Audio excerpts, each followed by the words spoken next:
Victory at Tannhauser changed the war, but it also changed the politics. The Coalition Assembly watched as humans sacrificed themselves for alien worlds, and they began asking uncomfortable questions. Some saw humanity as saviors, others saw them as potential conquerors. Fear and gratitude fought for dominance in every debate. Major Hiejin, promoted after Tannhauser, found herself at the center of the political storm. Coalition politicians approached her with a proposal. Human forces should form dedicated assault units, separate from coalition military structure. They would be deployed to the most dangerous missions, the suicide operations that required maximum force. Hiejin read the proposal and understood what it really meant. The coalition wanted to use humans as expendable shock troops, send them to die in places too dangerous for coalition species. It was efficient from a political perspective. Humans were volunteers from outside the coalition. Their deaths would not cost votes or create domestic unrest. She rejected the proposal immediately. More than that, she threatened to withdraw all Earth forces if the coalition did not treat humans as equal partners rather than disposable assets. The threat was real. Earth had sent volunteers, not slaves. Respect would be reciprocated, or the partnership would end. The political crisis reached Ambassador Dae-hyun, who had been working for months to navigate coalition politics. He supported Hiejin completely, but understood the delicate position. The coalition needed human military power, but they feared it. That fear could either build respect or create conflict. He began a campaign of careful diplomacy. He arranged for coalition politicians to visit human training facilities. He facilitated cultural exchanges. He shared Earth's history honestly, including the wars and the struggles, but also the achievements and the values. He emphasized that humans fought for principles, not for conquest. Some coalition species remained skeptical. The Korthan delegation argued that humanity's violent nature made them dangerous long-term partners. The Remnari worried that human influence would militarize coalition culture. Smaller species feared becoming dominated by human strength. Dae-hyun addressed these concerns directly. Humans were capable of violence, yes, but they were also capable of restraint. Earth had unified after centuries of conflict. They had developed laws and ethics to govern force. They understood the difference between necessary violence and cruelty. Most importantly, they had chosen to help the coalition rather than conquer it, even though they easily could have. While politics churned, the war continued. Intelligence Officer Subin, working with coalition analysts, made a breakthrough. She identified patterns in Varkith movements that suggested a central coordination point. After 6 months of data analysis, she located it. The Varkith primary hive world. The discovery changed everything. The swarm was not a distributed intelligence as previously believed. It had a core, a primary queen that directed the entire species. Destroy that queen and the Varkith would lose coordination. Billions of drones across hundreds of worlds would become confused and vulnerable. Coalition Command planned the largest military operation in their history. Every available ship, every trained soldier, one massive assault on the hive world to end the war. General Minho arrived from Earth with 10,000 additional volunteers and a stark assessment. The operation would succeed, but casualties would be extreme. The hive world would be defended by everything the Varkith had. It would be the hardest battle humanity or the Coalition had ever fought. The Coalition asked if humans would participate anyway. Minho said yes, but only if the operation was truly necessary. He would not spend human lives on political objectives. If this strike could end the war and save millions of lives, then the cost was justified. Subin confirmed the strategic importance. Without the Queen, the Varkith could not coordinate. The war would not end immediately, but the enemy would fragment. Individual hive clusters could be eliminated over time without facing unified resistance. It was their best chance for permanent victory. Preparations took 3 months. The fleet assembled in secret. 20,000 humans joined 200,000 coalition soldiers in the largest combined force ever created. Captain Ji-won, recovered from injuries sustained at Tannhauser, commanded a human strike force. She had lost friends and soldiers but had never questioned the mission. They were here to help. That was enough. The hive world was a nightmare even by human standards. Gravity 3 times Earth normal. Atmosphere toxic to most carbon-based life. Surface temperature exceeding 70 degrees. Constant geological activity. Native life forms that made Earth's predators look tame. The Varkith had evolved here in Hell itself. The assault began with a fleet battle that made Tannhauser look small. 500 coalition ships against 3,000 Varkith bioships. The space battle lasted 8 hours and was visible from the planet's surface. Coalition forces accepted terrible casualties to secure orbital superiority. When it ended, they controlled the space around the Hive world, but half their fleet was destroyed. Human forces deployed in the first wave. Drop pods rained from orbit like meteors. Many were destroyed before reaching the surface. Others crashed in inhospitable terrain.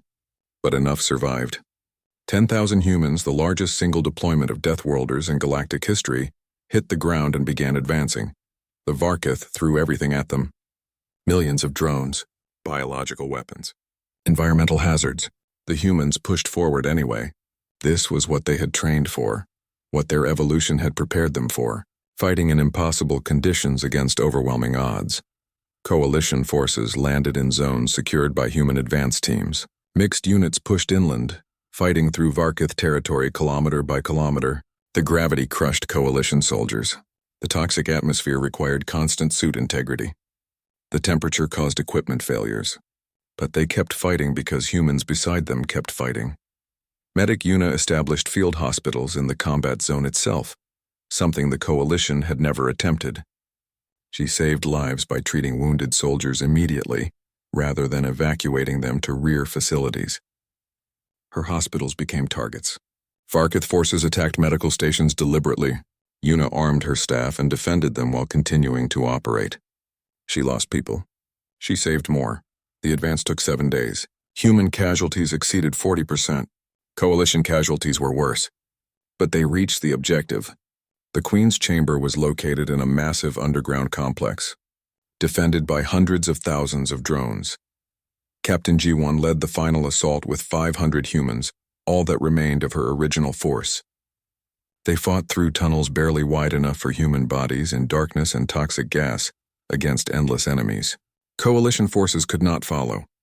The conditions would kill them. Only humans shaped by a death world could function here. They lost soldiers with every meter. The tunnels were killing grounds. But humans had evolved in caves and fought in tunnels for millennia. They knew how to fight in darkness. They knew how to move through confined spaces. They pushed deeper. Jiwan reached the Queen's Chamber with 30 soldiers. The chamber was vast, a cavern kilometers across. At the center, the Queen. She was massive, perhaps 200 meters long. A biological computer managing 1 trillion drones across hundreds of worlds. Around her, 10,000 drones formed the final defense. The humans attacked. It was not a battle. It was an execution. They had come too far and lost too much to stop now. They used every weapon, every tactic, every bit of strength and will they possessed. The drones died. The Queen tried to retreat deeper into the complex. Jiwan pursued her with 12 remaining soldiers. They caught the Queen in a narrow tunnel and trapped her. The Queen was intelligent enough to know what was coming. She transmitted final orders to her swarm.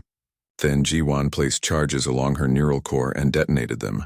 The Queen died. Across the galaxy, 1 trillion Varkith drones stopped receiving orders. Some shut down immediately. Others reverted to basic instincts. The coordinated swarm that had threatened the entire coalition ceased to exist. The assault force withdrew from the Hive world. 2,000 humans had died in the operation. 50,000 coalition soldiers. The cost was terrible. The victory was total. 3 months later, Ambassador Daehyun stood before the Coalition Assembly to accept Earth's formal membership. The debate had been intense, but the outcome was inevitable. Humanity had proven itself, not just as warriors but as partners. They had sacrificed for others. They had taught Coalition species to defend themselves. They had ended a war that would have destroyed galactic civilization. Some Assembly members still feared human power. Daehyun addressed those fears directly. Humans were dangerous, yes. Earth had taught them to survive against impossible odds. But Earth had also taught them cooperation, adaptation, and the value of diverse perspectives. Humanity would not dominate the coalition. They would protect it, learn from it, and grow with it. The vote passed. Earth became a senior member of the Galactic Coalition with full rights and responsibilities. Major Hee-jin attended the ceremony in her dress uniform. She wore a ribbon for Tannhauser and another for the Hive World operation. She thought about Specialist Taejun and the 300 others who had died under her command. They had volunteered, knowing the risks. The combat footage from Theta 7 changed everything. Within a week, Coalition Command received requests from 40 defensive positions asking for human assistance. Within 2 weeks, the Varkith swarm began adapting their tactics specifically to counter human fighters. Within a month, Earth sent 5,000 more volunteers. The new arrivals included specialized units that the Coalition had not considered. Combat engineers like Dong Yun, who could fortify positions under fire, scouts and reconnaissance specialists, psychological warfare experts, medical staff trained in trauma care. Most importantly, trainers like Sergeant Bora who understood how to teach non-human species to fight like humans. Not in physical capability, which was impossible, but in mindset and tactics. Bora established the first integrated training facility on a Coalition rear base. She worked with volunteers from 6 different species, teaching them principles that seemed simple to humans but revolutionary to the Coalition. Stand your ground, trust your equipment, support your teammates, accept fear and function anyway. The training was brutal by Coalition standards. Bora pushed her students to their physical limits, then pushed them further. When they complained, she reminded them that the Varkith would not care about their comfort. When they wanted to quit, she showed them footage of their homeworlds burning. When they succeeded, even in small ways, she acknowledged their achievement. Slowly, something remarkable happened. Coalition soldiers began to improve. They held positions longer. They maintained formation under fire. They stopped retreating at the first sign of contact. The change was not dramatic, but it was real. Meanwhile, engineer Dong Yun worked on a different problem. Human weapons were too powerful for most Coalition species to handle. The recoil from kinetic weapons would break Remnari arms. The weight was too much for Korthan endurance. But the weapons were effective against Varkith in ways that energy weapons were not. Dong Yun designed modified versions. Lighter frames, recoil dampeners, assisted targeting systems. The weapons were not as effective as human versions, but they gave Coalition forces new options. More importantly, they gave Coalition soldiers confidence. They had tools that could hurt the enemy. Dr. Jemin established trauma care protocols that saved thousands of Coalition lives. Before humans arrived, combat medicine focused on stabilization and evacuation. Jamin taught aggressive intervention. Stop the bleeding. Maintain the airway. Treat for shock. These were basic emergency procedures on Earth, but revolutionary in Coalition medicine. The results were immediate. Survival rates for wounded Coalition soldiers improved by 40%. Troops who would have died in transit to rear medical facilities now survived. Morale improved across every unit that had access to human medical support. The Varkith noticed these changes and adapted. Intelligence Officer Subin tracked the evolution with growing concern. The enemy swarm intelligence had identified humans as the primary threat and began developing specific countermeasures. New Varkith variants appeared on the battlefield. Larger drones with thicker armor designed to withstand kinetic weapons, faster scouts capable of matching human reflexes, biological weapons tailored to human physiology, releasing toxins that affected mammalian respiratory systems. The humans adapted in turn. They learned Varkith tactics and developed counters. They shared information across all units, creating a collective knowledge base. Every battle taught them something new about their enemy. Lieutenant So Young pioneered the integration of human and Coalition forces into mixed combat units. She understood that humans could not win the war alone. There were too few of them and too many Varkith. But humans working alongside Coalition forces multiplied effectiveness dramatically. Her experimental units paired human soldiers with Coalition troops in specific roles. Humans handled close defense and aggressive assaults. Coalition soldiers provided ranged fire support and operated advanced technology. Together, they covered each other's weaknesses and amplified each other's strengths. The success of these integrated units proved a crucial concept. Humans were not replacing Coalition forces. They were teaching Coalition forces how to fight. 6 months after the first human arrival, the strategic situation had stabilized.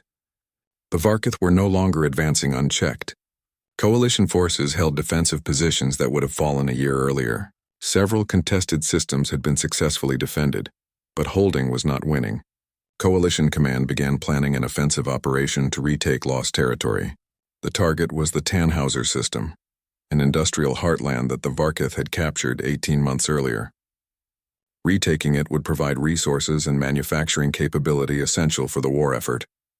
Intelligence estimated the Varkith had 10 times as many forces in Tannhauser as the Coalition could deploy. The operation would be costly. Coalition Command asked General Minho, who had arrived with the second wave of human volunteers, if the offensive was feasible. Minho reviewed the tactical data for 3 days. Then he gave his assessment. The operation could succeed, but only with maximum human participation and aggressive tactics. The Coalition would need to accept higher casualties than they were accustomed to. There was no safe way to fight this battle. The Coalition leadership debated for a week. Some argued that the risk was too high. Others insisted that without industrial capacity, the war would be lost anyway. Eventually, they approved the operation. Minho was given command of all human forces involved, nearly 3,000 soldiers. The offensive began with a massive fleet action. Coalition ships, supported by human tactical advisors, engaged the Varkith space forces. The battle was fierce. The Coalition had superior technology. The Varkith had superior numbers. Human advisors convinced Coalition commanders to take risks, to press advantages, to sacrifice damaged ships if it meant destroying enemy assets. The space battle lasted 6 hours. When it ended, the Coalition controlled orbital space, but at the cost of 30% of their fleet. It was a victory they would have considered devastating a year ago. Now, with human perspective, they understood it as acceptable. Ground operations began immediately. Minho deployed human forces in rapid insertion drops, using armored pods to deliver soldiers directly to the planet's surface. The technique was insane by Coalition standards, essentially throwing troops at a planet from orbit and hoping they survived impact. Humans had been doing it for 100 years. Captain Jiwan led the first wave. Her drop pod hit the surface at terminal velocity, protected by ablative shields and crash systems that would kill any Coalition species. She emerged into a hostile environment, high gravity and toxic atmosphere that required sealed suits. Her team of 50 humans moved immediately to secure a landing zone for Coalition forces. The Varkith responded with overwhelming force. Thousands of drones converged on the landing zone. Jiwan's team dug in and held, fighting at point-blank range for 3 hours until reinforcements arrived. 30 of her soldiers were wounded. None retreated. The landing zone held. More pods landed. More humans deployed into desperate combat. Slowly, kilometer by kilometer, they established a perimeter. Coalition forces landed in secured zones and began advancing. The Varkith threw everything they had at the invaders. The battle for Tannhauser lasted 9 days. It was brutal urban combat in industrial complexes and underground facilities. Humans excelled in close quarters fighting. They cleared buildings room by room. They fought in darkness and toxic environments. They engaged Varkith forces at ranges measured in meters. The Coalition forces, trained and advised by humans, fought harder than they ever had before. They supported human assault teams with heavy firepower. They held positions when their instincts screamed to retreat. They learned that victory required sacrifice. On day 7, Captain G1 led an assault on a Varkith command structure. Intelligence indicated it housed a secondary swarm node, a regional intelligence that coordinated enemy forces. Destroying it would disrupt Varkith operations across the system. G1 took 50 humans into the structure. They faced over 2,000 Varkith drones in a multi-level nightmare of corridors and chambers. The fighting was savage. Humans died, but they pushed forward, level by level, room by room. Specialist Taejun was in that assault. He had survived dozens of battles since Theta 7. He had taught countless Coalition soldiers how to fight. Young Pilnix considered him a hero.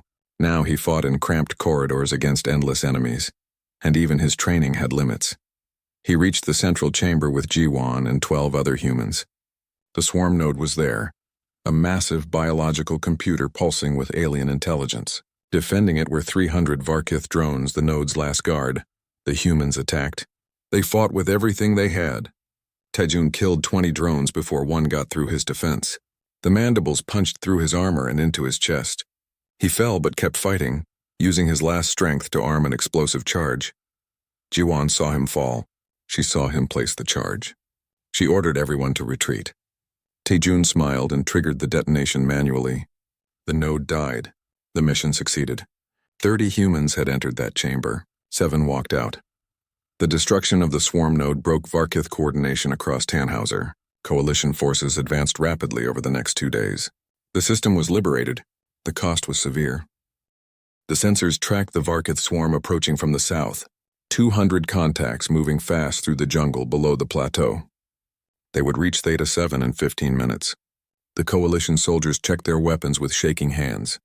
They had drilled evacuation procedures 100 times but never practiced standing and fighting. Captain Ji-won stood at the command center, calm and focused. She divided the humans into 4 teams. Lieutenant Hee-jin commanded the outer defense at 1,500 meters. Specialist Tae-jun held the middle position at 500 meters. The remaining humans spread throughout the defensive positions, each paired with Coalition soldiers. Medic Yuna established an aid station in the central bunker. Young Pilnik stood at a fighting position near Tae-jun, clutching his energy rifle. His hands would not stop shaking. Tae-jun checked his own weapon, a simple kinetic rifle that fired metal projectiles. He had explained the concept to Pilnix earlier. The Remnari had been horrified. Humans used weapons that threw pieces of metal at high speed. It seemed primitive and brutal. Now, waiting for the attack, Pilnix wished he understood that brutality. The Varkith emerged from the jungle in a dark wave. They were exactly as the recording showed. Insectoid creatures about a meter long moving on 6 legs with terrible speed. Their mandibles clicked and snapped. 200 of them, perhaps more, climbing the plateau slopes toward the outpost. At 1,500 meters, Hee-jin gave the order. The humans opened fire. The sound surprised Pilnix. Energy weapons made a clean humming sound. Human kinetic weapons cracked like thunder. Each shot echoed across the plateau. Varkith dropped, struck by projectiles traveling faster than sound. But the swarm did not slow. They kept coming, adapting their approach, spreading out and using cover. More human fire. More Varkith fell. But not enough. The Coalition soldiers at Hee-jin's position began firing their energy weapons. The beams were accurate but less effective than kinetic rounds. The Varkith carapaces reflected some of the energy. The aliens had evolved defenses against directed energy. They had never encountered metal projectiles before. At 1,200 meters, Hee-jin ordered her team to fall back to the next position. They moved in coordinated pairs, some firing while others retreated. The Coalition soldiers watched in amazement. Humans retreated without panic, maintaining formation and continuous fire. This was controlled withdrawal, something Coalition forces rarely managed. The Varkith reached 1,000 meters. Coalition doctrine said to evacuate now. Captain Ji-won ordered everyone to hold positions and engage at will. The aliens climbed over the defensive barriers the humans had built. Some triggered traps. Explosive charges detonated, scattering Varkith bodies across the rocks. Others fell into concealed pits lined with sharpened stakes. The Coalition soldiers felt sick watching this. Such tactics seemed cruel and barbaric. But they worked. At 800 meters, half the Varkith force was dead or disabled. The survivors adapted again, moving more carefully, probing for weaknesses. They found gaps in the defensive line and pushed through. Smart. The swarm intelligence was learning. Specialist Tae-jun watched them approach his position. He breathed slowly, keeping his heart rate steady. Beside him, Pilnix was nearly paralyzed with fear. Tae-jun spoke quietly. "Remember your training. Aim carefully. Fire when they reach the markers we set." Pilnix nodded, unable to speak. His people had evolved on a peaceful world. Every instinct screamed at him to run, but he had made a promise. He would stand with Tae-jun. The Varkith reached 500 meters. Tae-jun opened fire. His shots were precise, each one dropping a target. The Coalition soldiers fired as well, their energy beams lancing out at the approaching swarm. The Varkith died but kept coming. 400 meters. 300. The swarm was thinning but still dangerous. Perhaps 80 remained, but that was more than enough to overrun the position. Tae-jun remained calm. He had fought in worse situations during training exercises on Earth. His breathing stayed steady. His hands did not shake. He was simply doing his job. 200 meters. The Varkith were close enough now that Pilnix could see individual details. Their black carapaces gleamed in the setting sun.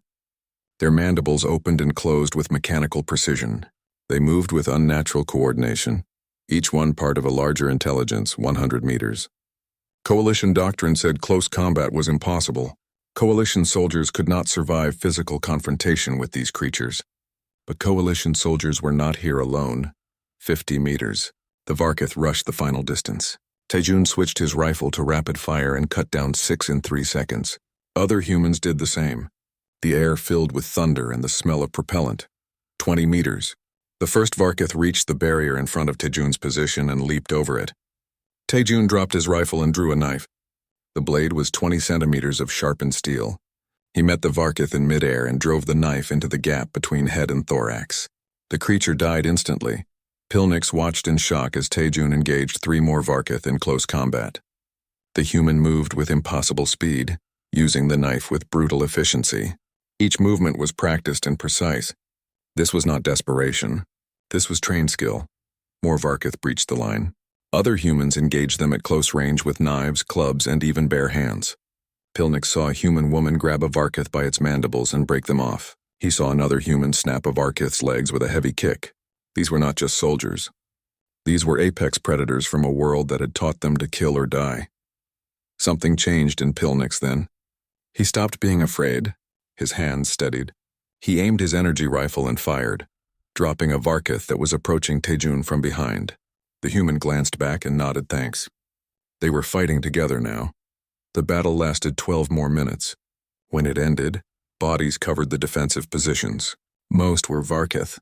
12 humans had been wounded, some seriously. No humans had died. The coalition soldiers, inspired by human courage, had stood and fought for the first time in 3 years. Medic Yuna worked frantically in the aid station. The wounds were severe. Deep cuts, broken bones. One human had lost significant blood.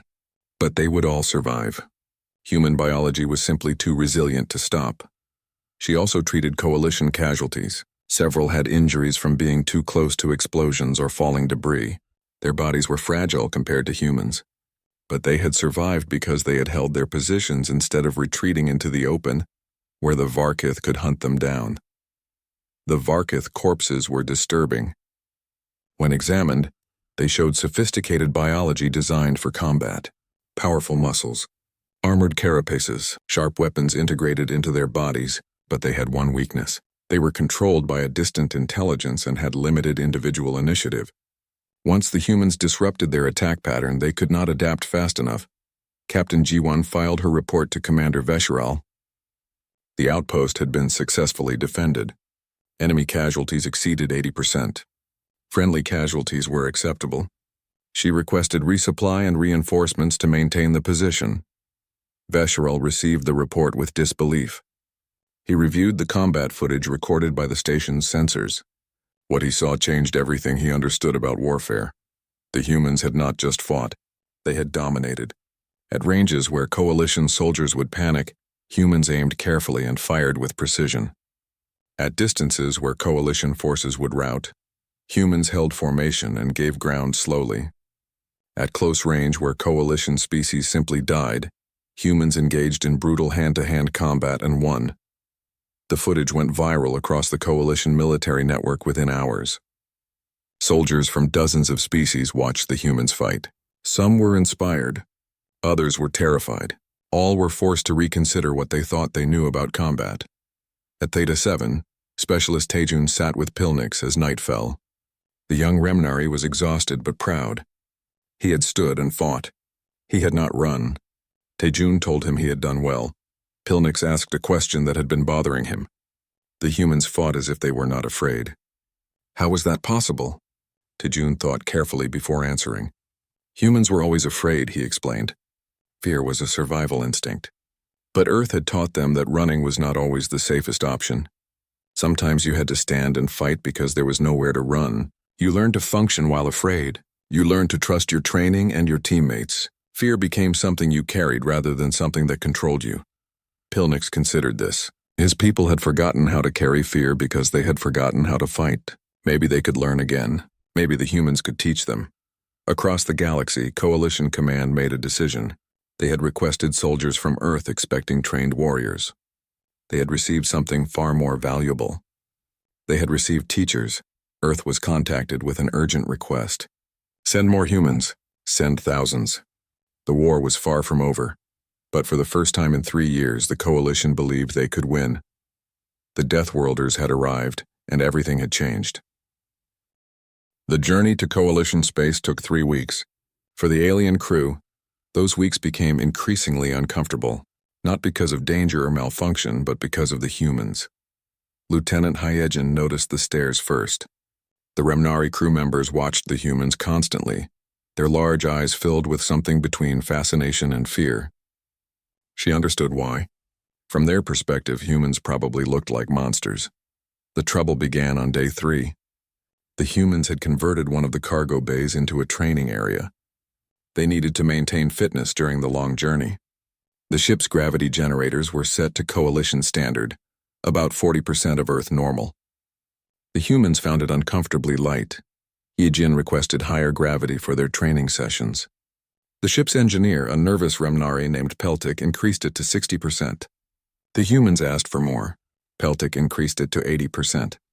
Still not enough. Finally, they settled on full Earth gravity. Peltic watched through the observation window as humans exercised under conditions that would crush most Coalition species. They ran. They lifted heavy objects. They practiced combat movements. After 2 hours, they barely seemed tired. Peltic fled to report this to the captain. The medical incident started on day 5. The ship's automated medical system began sending alerts. Toxic substances detected in the mess hall.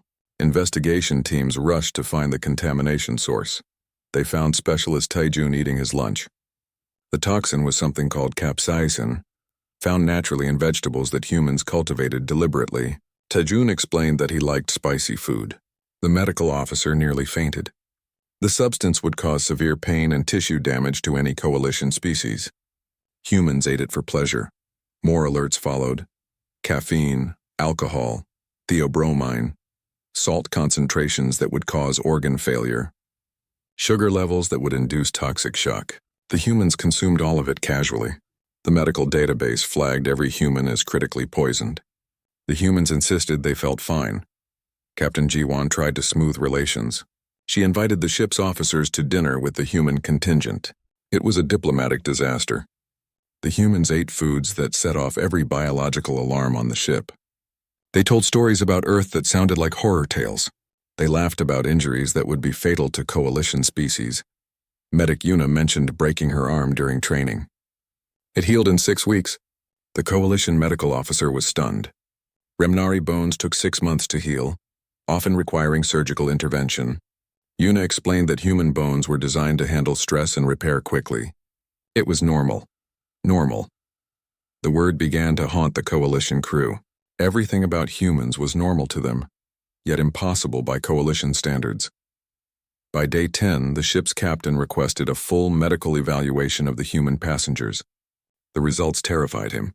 Human bone density was 3 times Coalition average. Muscle tissue showed redundancy and rapid regeneration. The cardiovascular system could increase output by 400% instantly. Blood carried far more oxygen than should be possible.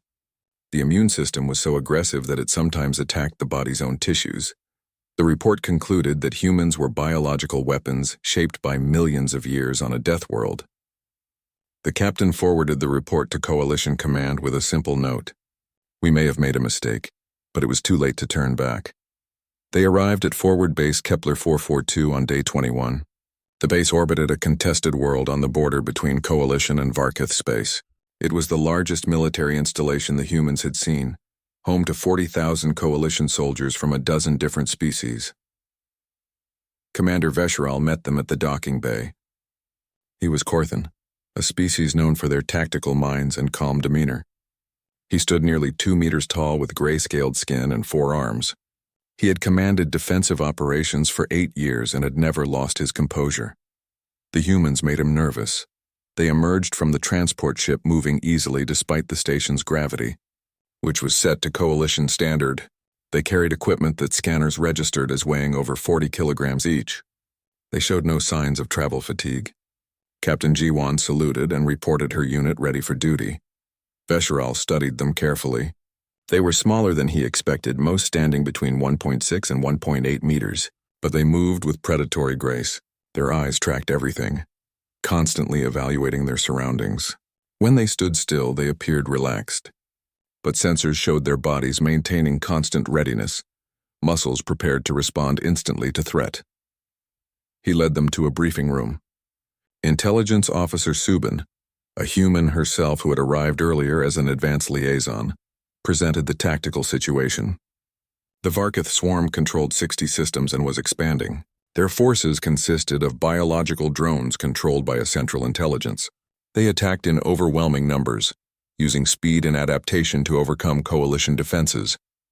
Coalition doctrine was based on ranged engagement. Energy weapons effective at 2 to 3 kilometers. Defensive positions designed to delay and retreat. Minimal close combat capabilities because most coalition species were too fragile for physical confrontation. The humans listened in growing disbelief. Lieutenant Heejan asked the obvious question. What happened when the enemy got close? Retreat, Subin answered. Coalition soldiers could not survive close engagement with Varkith forces. Captain Jiwan exchanged glances with her officers. They were beginning to understand why the coalition was losing. Besharal showed them combat footage. The Varkith were insectoid creatures, each about 1 meter long with 6 legs and sharp mandibles. They moved fast, swarming defensive positions in waves of hundreds. Coalition forces fired desperately from maximum range, then retreated when the enemy closed within a kilometer. The Varkith adapted to each tactic, learning and evolving. The humans watched in silence. When the footage ended, Specialist Taejun spoke quietly. They are not that big. Vesheral felt a chill. To humans, creatures that terrified coalition species were not that big. What did that say about Earth? He decided to test the humans. There was a remote outpost, Theta 7, monitoring enemy movements in a contested sector. It was undermanned and expected to fall soon. He would send the humans there.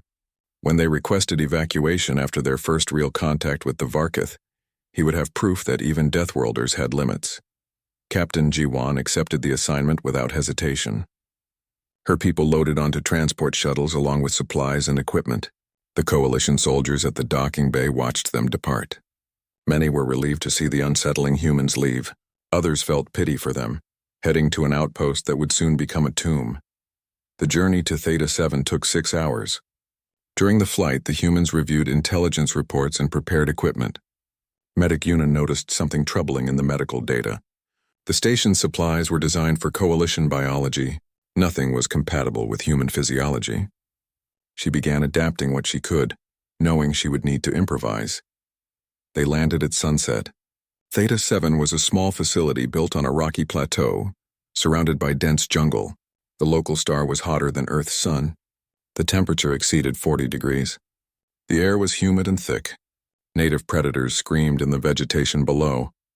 The 30 coalition soldiers stationed there looked exhausted and defeated. They had been on duty for 6 months with minimal support. They expected to die here. Captain Jiwan gathered everyone, coalition and human alike, for a briefing. She spoke simply.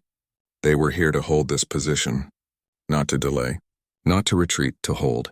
She asked the coalition soldiers if they were willing to fight. A young Remnari named Pilnik stepped forward. He was barely 20 years old, assigned to this forgotten outpost because he had failed officer training. He asked a simple question. How do we fight when we are so weak? Specialist Taejun answered. You are not weak. You are just untrained. We will teach you.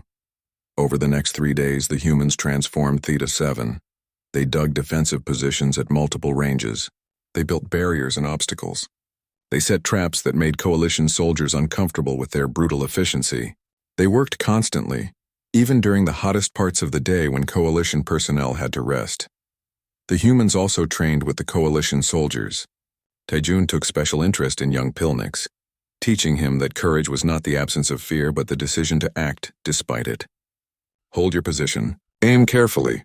Trust your equipment and your training. These were simple lessons, but they were lessons the coalition had forgotten. On the 4th day, sensors detected incoming Varkith forces. 200 drones approaching from the south. Standard procedure required immediate evacuation. Captain Jiwan ordered everyone to battle stations instead.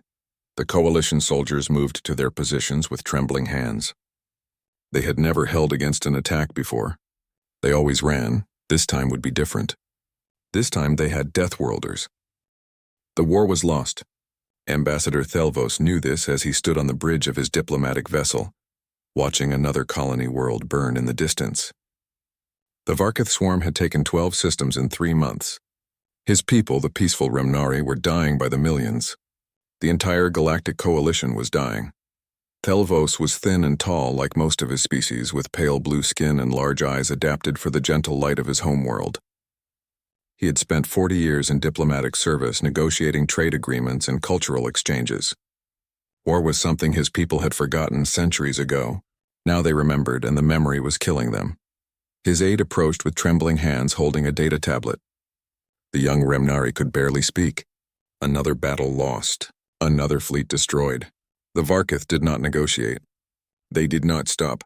They simply consumed, but there was news. Good news, perhaps. The research division had found something in the old star charts, maps from the ancient explorers who had first mapped the galaxy. A world called Earth, a world with soldiers. Thelvos studied the preliminary scans. The planet orbited a yellow star in a distant arm of the galaxy, far from any coalition space. The initial readings confused him. The gravity was immense, more than twice what his own people considered safe. The atmosphere was thick with reactive oxygen. Weather systems raged across the surface with terrifying power. Geological activity threatened constant destruction. Yet there was life. Intelligent life. And more importantly, there were soldiers. The surveillance drones had observed vast military installations. Weapons testing. Combat training. The beings called humans seemed obsessed with warfare. Their entertainment broadcast showed violence. Their history files documented endless conflict. Every nation maintained standing armies. They had weapons that could destroy their entire world several times over. Perfect. The coalition needed warriors, and Earth seemed to breed them. Thelvos ordered his ship toward Earth. The journey took 19 days. As they approached, the crew grew more nervous. The scans became clearer and more disturbing. Earth was not just a harsh world. It was a nightmare. The planet had predators everywhere, on land, in water, even in the air. Some of these creatures were larger than Remnari buildings. Others carried venom that could kill in minutes. The humans lived among them. Worse, they seemed to enjoy it. The drones captured images of humans deliberately approaching dangerous animals, some even keeping them as companions. The temperature ranges were extreme. Some regions reached temperatures that would boil water, others dropped so cold that gases froze solid. Humans lived in both extremes. They built cities in deserts where Remnari would die in hours. They populated frozen wastelands that sensors marked as uninhabitable. The weather killed thousands of humans every year. Storms with winds that could tear apart buildings, rotating columns of air that destroyed everything in their path. Waves of water larger than ships that crashed into coastlines. Humans rebuilt and stayed. Most disturbing were the humans themselves. Medical scans revealed biology that seemed designed for combat. Dense bones that could withstand incredible impacts. Muscle tissue that regenerated after damage. A cardiovascular system that could flood the body with combat stimulants instantly. Redundant organ. Aggressive immune systems that attacked foreign substances like a military force. Thelvos reviewed the data with growing horror. These were not soldiers. These were survivors of a world that had tried to kill them for millions of years. Evolution had carved them into living weapons, but the coalition was desperate. Thelvos sent the first contact message. 3 days later, he sat in a conference room in a city called Geneva. The building was solid and heavy, built to withstand the violent weather outside. Everything on Earth seemed built for survival. The furniture was thick and strong. The gravity pressed down on Thelvos like a physical weight. Even with his support harness, he could barely breathe in the dense atmosphere. Across the table sat representatives from Earth's governing body, something they called the United Nations. The diplomat Dahyun spoke for them. He was young for a human, perhaps 40 years old, with dark hair and calm eyes. He moved with easy grace despite the crushing gravity. To him, this was normal. Thelvos explained the situation. The Varkith swarm was destroying the coalition. Millions were dead. Entire species faced extinction. The coalition had technology to share, resources to trade, and knowledge spanning thousands of worlds. In exchange, they needed help. Military help. Dahyun listened carefully. He asked many questions. How many worlds did the coalition have? What weapons did the Varkith use? Why couldn't coalition forces stop them? Thelvos answered honestly. The coalition had 200 member species across 800 worlds, but they were peaceful species evolved on calm worlds with few predators. They had technology but little experience with real combat. The Varkith adapted quickly and fought with savage efficiency. Coalition soldiers could not match them. Another human joined the discussion. General Minho was a military commander, older than Daehyun, with gray in his hair and scars on his hands. He reviewed the tactical data with sharp attention. After an hour, he sat back and spoke plainly. The coalition was fighting wrong. Their soldiers retreated too easily. They refused to engage at close range. They panicked under pressure. These were not failures of courage, but failures of biology. The coalition species had never needed to develop these traits. Humans had. Minho explained that Earth had forced humanity to evolve for survival. They learned to fight, to endure, to push through fear and pain. It was not heroic. It was simply necessary. Could humans help? Yes, would they? That required discussion. Daehyun called for a recess. The Earth representatives withdrew to consult with their various governments. Thelvos waited in the heavy gravity, struggling to breathe, watching through the window as humans walked casually through their deadly world. 2 days later, Earth had an answer. They would send a small force, 500 volunteers, as a test. If the partnership proved successful, more would follow. They wanted technology sharing, cultural exchange, and a seat in the coalition as equals, not as mercenaries. Thelvos agreed immediately. He would have agreed to almost anything. The volunteers assembled over the next 3 weeks. Thelvos observed the selection process with growing unease. These were not elite warriors. They were simply soldiers, many young and inexperienced. Yet each one moved with confidence and strength that seemed supernatural. They carried equipment that weighed more than most Remnari could lift. They trained in conditions that would hospitalize any coalition species. Captain Jiwon led the human contingent. She was 30 years old, calm and professional with sharp eyes that missed nothing. She met with Thelvos before departure and asked direct questions about what her people should expect. He answered as honestly as he could, though he suspected nothing he said could truly prepare either species for what was coming. The human soldiers boarded the coalition transport ships. Thelvos watched them settle into quarters designed for larger groups, spaces that would feel cramped to any coalition species. The humans seemed unbothered. They talked and laughed with each other, already forming bonds. As the ships lifted away from Earth, Thelvos felt relief mixed with dread.